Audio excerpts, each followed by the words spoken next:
Bienvenidos a nuestro episodio número 7 del podcast con el Dr. José Antonio Meneses. El tema de hoy, el cáncer, mitos, realidades y retos hacia una nueva esperanza de vida.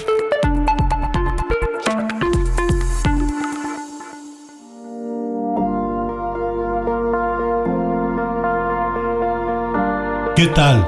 Soy el Dr. Antonio Meneses y el día de hoy quiero hablar con ustedes acerca de un libro que tengo titulado El cáncer, mitos, realidades y retos hacia una nueva esperanza de vida. ¿Por qué lo titulé así? Porque existen muchos mitos acerca del cáncer. Les voy a decir el más frecuente, pero existen muchísimos. El cáncer es incurable. Eso es un mito.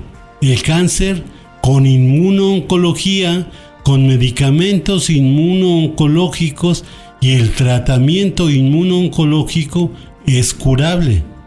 Entonces es un mito que es incurable. Bueno, pues vamos a iniciar hablando acerca del cáncer en general. El cáncer es una proliferación de células que pierden su función. Para ser más específico, si una célula renal, su función es filtrar el plasma y filtrar la orina, para sacar la orina, pierde esa función y se convierte en una célula que totalmente queda sin función, más que crecer y crecer y crecer, y es de donde se forma el tumor. Entonces se pierde la función. ¿Cómo es el diagnóstico histopatológico del cáncer? ¿Cómo un histopatólogo o anatomopatólogo puede decirnos esta persona tiene cáncer y esta persona no tiene cáncer? Justamente el cáncer histológicamente se define como la pérdida de la relación entre el núcleo y el citoplasma de una célula. ¿Qué es esto? La relación normal entre el núcleo y el citoplasma de una célula es de 1:3 o a 1:4 más o menos. Les voy a poner un ejemplo que viene en mi libro, el que les acabo de citar, que lo hice precisamente para que se dieran cuenta cómo se hace ese diagnóstico. Vamos a una célula grande. Una célula grande es un huevo. Un huevo todos los conocemos. Un huevo frito, todos conocemos un huevo frito. Y si alguna vez agarráramos un huevo y nos lo hiciéramos frito y viéramos que la yema está del mismo tamaño de la clara, inmediatamente diríamos que pues es un huevo anormal. ¿Por qué? Porque conocemos bien cuál es la relación entre el núcleo y el citoplasma. Para este caso, el núcleo es la yema y el citoplasma la clara. Todos conocemos la proporción que hay. Entonces, si viéramos que afecta a todo el núcleo, a la clara, diríamos, pues esto está mal. Pues es lo mismo que hace el histopatólogo anatomopatólogo. Él está capacitado para conocer la relación entre el núcleo y el citoplasma de todas las células de nuestro cuerpo. Entonces él puede detectar, así como nosotros podemos detectar que la yema está muy grande, él puede detectar que el núcleo fue creciendo. Cuando le estoy hablando de que invada toda la clara, es como si una célula, el núcleo invadiera todo el citoplasma. Ese es un caso de cáncer avanzado. Como el patólogo conoce la relación y como les dije, la definición anatomopatológica del cáncer es la pérdida de la relación entre el núcleo y el citoplasma de la célula, y que ya le digo es de 1:3 o 1:4. Si la tiene 1:5, pues ya es diagnóstico de cáncer, ya está más grande el núcleo. Si es 1:6, es mayor, o 1:2 o 1:1, pues ya puede ser realmente algo que nos está indicando el grado de avance o el grado de malignidad, que es una palabra que yo no suelo usar, pero ahora la uso precisamente porque todos ustedes están acostumbrados a hablar del maligno, porque el cáncer le han puesto maligno para que podamos comprar más. O sea, ¿quién no le tiene miedo al maligno, al diablo?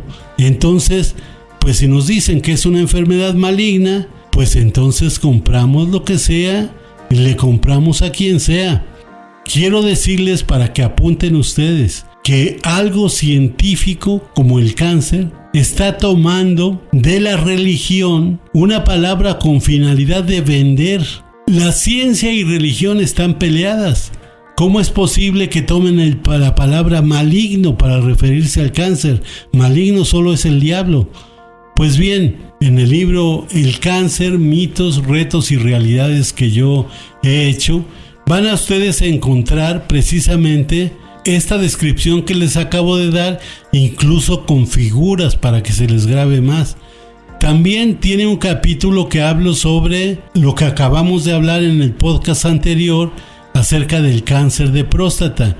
Hablo sobre el antígeno prostático específico. ¿Por qué? Porque se ha convertido ese antígeno prostático específico en un instrumento mercantil para muchos médicos. Si va un hombre y le sale el antígeno prostático en 20, le dicen, pues tienes cáncer, y ya ni la biopsia le hacen y se lo mandan al oncólogo médico para que le dé quimioterapia y empieza a gastar, y de ahí la radioterapia, y no tenía cáncer. ¿Cómo ven ustedes? Les quiero decir que la prostatitis puede darnos un aumento hasta de 300 del antígeno prostático específico. Estamos hablando que un antígeno prostático específico mayor de 20 es sospechoso, pero no es concluyente. Lo concluyente es la biopsia. De tal manera que si no tenemos cáncer y tenemos una prostatitis, al enfermo lo someten a un gasto innecesario y por demás a un daño innecesario, porque todos estos tratamientos, quimioterapia y radioterapia, producen grandes daños en el organismo. Entonces, ese es un artículo que yo titulé El cáncer de próstata, sobre diagnosticarlo o minimizarlo. Entonces, es ahí donde les hablo de todo lo que es el antígeno prostático, los valores normales. Ahí les hablo cuándo puede subir sin ser cáncer, cómo se diagnostica el cáncer y todo. Yo les dije que una forma de diagnosticarlo es a través del tacto rectal, precisamente porque el recto separa a la próstata solamente por una hojita muy delgada, y al tacto rectal podemos sentir la próstata. Existe en medicina una mnemotecnia que usamos para definir el cáncer de próstata. Miren, la próstata se debe sentir normalmente como si ustedes se tocaran con el dedo la mejilla. Si ustedes se tocan la mejilla, van a sentir cómo se toca. La hiperplasia prostática se siente como si se tocaran ustedes la punta de la nariz, y ustedes van a ver que es diferente sensación. Y el cáncer de próstata se siente como si se tocaran el mentón. Ahí tienen ustedes cómo se diagnostica el cáncer de próstata en un tacto rectal. Pues bien, después hay muchos estudios que podemos hacer para complementar ese antígeno prostático elevado y saber si es cáncer o es prostatitis. Como les repito, la prostatitis eleva a 50, 60, 100, 200, 300 el antígeno prostático. Que si nosotros como médicos honestos vemos eso, tendremos que hacer todo el protocolo de investigación y no pasar al paciente luego la quimioterapia diciéndole que le salió en 25 y ya tiene cáncer. Eso es una soberana mentira para ganar dinero, para vender más. Entonces, este artículo también lo van a encontrar. Van a encontrar un artículo precisamente sobre el estado emocional y el cáncer. Y es muy amplio ese capítulo. Van a encontrar las alternativas que nosotros proponemos acerca de precisamente la inmunooncología como tratamiento. De tal manera que podemos entender que todo esto, el tratamiento que estamos dando es un tratamiento humano. ¿Qué diferencia hay entre un tratamiento humano y un tratamiento inhumano. Hay una diferencia muy grande. El tratamiento humano involucra a toda la persona con todo lo que existe a su alrededor, en su medio ambiente. No involucra únicamente a la célula cancerosa, de tal manera que si nosotros tratamos a la persona integralmente, las probabilidades de éxito son mayores. Por otro lado, la medicina no humana o inhumana, no me refiero únicamente al maltrato que reciben y que he escuchado de miles de pacientes proferidos por el médico o por la enfermera. Entonces, no me refiero a eso, me refiero a ver al ser humano como una máquina. Desde la teoría mecanicista de Newton, al hombre se le consideró como una máquina. Y René Descartes vino a dividir al hombre en tres partes. La espiritual, como fue un hombre muy influyente, se dejó su estudio a la iglesia. La anímica, a la psiquiatría. Ahí está Sigmund Freud. Les digo, y el cuerpo, la máquina que ellos conciben, a la medicina. Por eso, en la rama médica, nosotros hablamos de mecanismos, contrario a que deberíamos hablar de dinamismos. ¿Por qué? Porque todo lo que sucede en nuestro cuerpo es dinámico, no es mecánico. Mecánico es en un coche. En nosotros que poseemos alma es dinámico y vamos a percibir una noche estrellada muy diferente una persona a otra. ¿Por qué? Porque es cada quien como interpreta las cosas. Una persona tal vez lo pueda ver con tristeza, otra con alegría, otra con enojo, dependiendo de las experiencias que haya vivido. Y eso es la medicina. La medicina no son matemáticas y eso debemos entenderlo. Yo estoy hablando allí también de los retos acerca del cáncer. ¿Qué retos tenemos? Pues uno muy sencillo, involucrar al actor más importante de este drama. El actor más importante es el enfermo.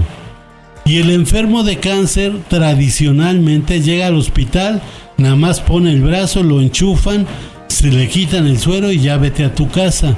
Y eso no es un tratamiento más que como un cambio de aceite.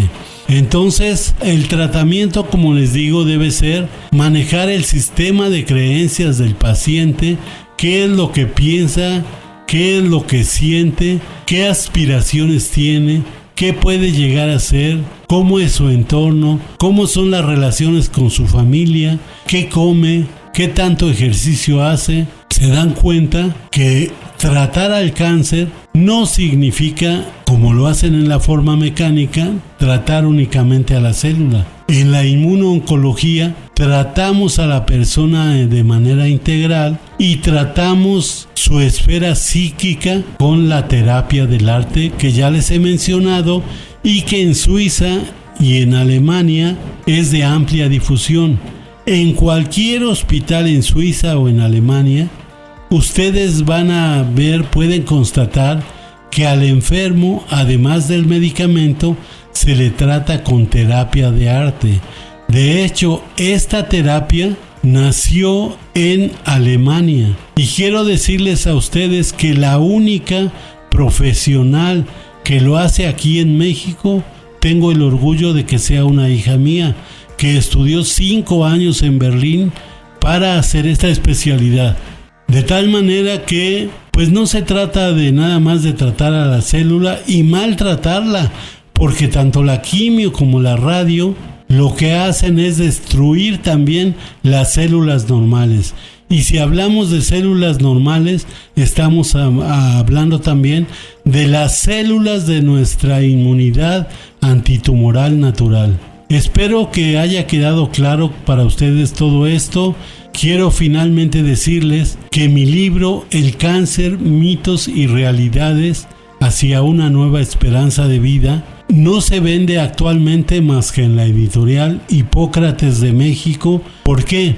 Quiero decirles que se vendía en librerías Gonville y en librerías Porrúa. Pero ¿qué pasa? El libro se vendía y ellos se quedaban con el 60% del costo del libro, y a nosotros, al autor, obviamente no le tocaba casi nada. La editorial, por editar el libro, pues se quedaba con el 40%. Hemos decidido, junto con la editorial, que solo se venda en la editorial y no tener más puntos de venta como teníamos antes. Entonces, para adquirir mi libro, ustedes pueden solicitarlo directamente a Ediciones Hipócrates de México, Sociedad Anónima, que se encuentra ubicada en la calle de Chimalpopoca 362 en la colonia Jardines del Sol, con el código postal 45050, o al teléfono 33 22 55 19 90, y con gusto, si no es de aquí del estado, se le puede enviar a su dirección. Y si es del estado, pues puede pasar por él. Si es de aquí de Guadalajara, puede pasar por él a la dirección de la editorial. Muchas gracias y hasta la próxima. Todas las opiniones emitidas en este podcast son de divulgación médica y científica por expertos en la materia.